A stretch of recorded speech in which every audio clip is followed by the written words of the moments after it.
আসসালামু আলাইকুম। খুবই মজার একটা নাস্তার রেসিপি। ব্রেড যদি বাসায় থাকে তাহলে বানিয়ে ফেলতে পারবেন এই মজার রেসিপিটা।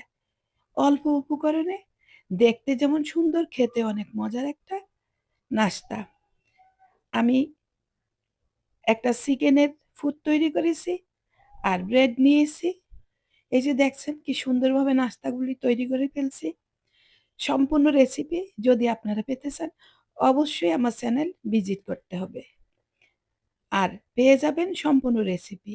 মজার, মজার সব খাবারের রেসিপি। সহজ রেসিপি, দেখতে সুন্দর, খেতে অনেক মজার। কি রেসিপি পেতে চান আমার চ্যানেল থেকে? তাহলে অবশ্যই আমার চ্যানেলটি সাবস্ক্রাইব করে বেল বাটন অন করে রাখতে পারেন। নাজমাস রসইগর ভিজিট করে আসতে পারেন মজার সব রেসিপি। আল্লাহ হাফেজ।